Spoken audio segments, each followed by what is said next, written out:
ഹേമന്തകാലത്തെ മഞ്ഞുതുള്ളികളോടൊപ്പം ഒരു ക്രിസ്മസ് ദിനം കൂടി സമാഗതമായി.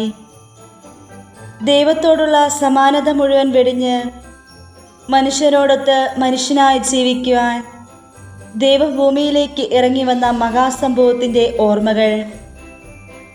ഭൂമിയിൽ പാപഭാരത്താൽ വലയുന്ന ജനതയെ സമാധാനത്തിൻ്റെയും ഐക്യത്തിൻ്റെയും പാതയിലേക്ക് കൈപിടിച്ചുയർത്താൻ ദരിദ്രനിൽ ദരിദ്രനായി ജാതനായ ദൈവപുത്രൻ്റെ തിരുപ്പിറവിയെ അനുസ്മരിക്കുന്ന സുദിനം. സകല മനുഷ്യർക്കും വേണ്ടിയുള്ള മഹത്തായ സന്തോഷത്തിൻ്റെ വാർത്തയാണ് ക്രിസ്മസ് വിളംബരം ചെയ്യുന്നത്. അത്യുന്നതങ്ങളെ ദൈവത്തിന് സ്തുതി, ഭൂമിയിലെ നന്മ നിറഞ്ഞ മനസ്സുകൾക്ക് സമാധാനം. മണ്ണിലെ ഉണർവുള്ള മനസ്സുകൾ അത് കേട്ടു. മരം കോച്ചുന്ന രാവിൽ ചൂടിനരികെ ഇരുന്ന ഇടയന്മാർ ഒന്നു ചേർന്ന് സ്വന്തം സുരക്ഷിതത്വം സുഖവും വെടിഞ്ഞ് ബെത്ലഹേമിലെ കാലിക്കൂട്ടിലെത്തി. വൈക്കോൽ മെത്തയിൽ സ്വച്ഛമായി ഉറങ്ങുന്ന ദിവ്യ പൈതലിനെ കണ്ടു.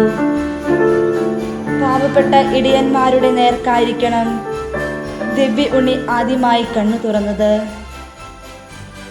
അവരുടെ ഹൃദയത്തിൽ അവന് സ്ഥാനമുണ്ടായിരുന്നു. അവർ ഉണ്ണിയെ കണ്ട് ആരാധിച്ച് കാഴ്ചകൾ സമർപ്പിച്ച് സമാധാനവും സന്തോഷവും ഉള്ളവരായി തിരികെ പോയി.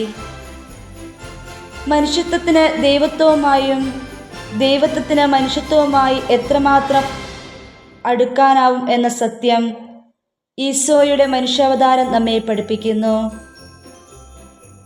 ദൈവമനുഷ്യ സമന്വയത്തിൻ്റെ ആഴങ്ങൾ നമുക്കിവിടെ കാണാം. പുൽക്കൂട്ടിലെ ശിശു ദൈവസാന്നിധ്യത്തിൻ്റെ പൂർണ്ണ അടയാളമാണ്. ദൈവം മുകളിൽ എവിടെയോ മറിഞ്ഞിരിക്കുന്നവനല്ല, നമ്മോട് കൂടെയാണ്, എമ്മാനുവേലാണ് എന്ന സത്യം നിരന്തരം നമ്മെ പഠിപ്പിക്കുന്ന പാഠശാലയാണ് പുൽക്കൂട്. ലൂക്ക 1:78. ഉയരത്തിൽ നിന്നുള്ള ഉദയവീചി. മറിയത്തിൻ്റെയും ജോസഫിൻ്റെയും പുന്നാരമുത്തായി പിറന്ന ദൈവപുത്രൻ, പരമപരിശുദ്ധനും സർവശക്തനുമായവൻ കേവലം ഒരു കുഞ്ഞിൻ്റെ ചെറുമയിൽ കാലിത്തൊഴുത്തി കിടന്നു. വാനോളം വെളിയവനായവൻ വെറും ഒരു പൈതലായി സ്വയം ശൂന്യനാക്കി. എല്ലാ നന്മയും നമ്മുടെ മോചനത്തെയും പ്രതി അവൻ കുറയുന്നത് വഴി നാം വളരാൻ വേണ്ടി. കാലിത്തൊഴുത്തിലെ കൈക്കുഞ്ഞ് പാഴ്മണ്ണിന് മീതെയുള്ള ദൈവത്തിൻ്റെ പാദമുദ്രയാണ്. രക്ഷയുടെയും അനുഗ്രഹത്തിൻ്റെയും ആൺരൂപം.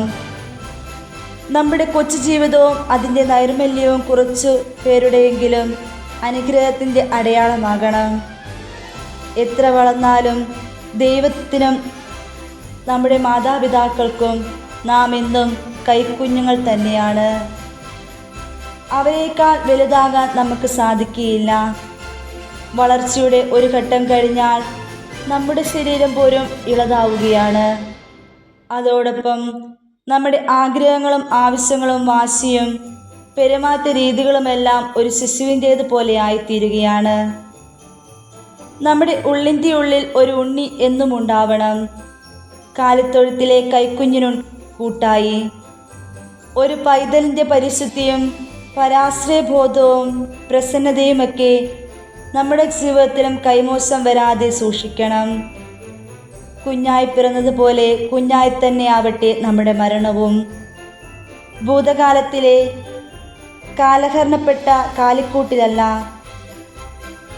വർത്തമാനത്തിലെ നമ്മുടെ ജീവിതമാകുന്ന തൊഴുത്തിൽ ഓരോ ദിവസവും നമ്മുടെ രക്ഷകൻ ജന്മമെടുക്കട്ടെ.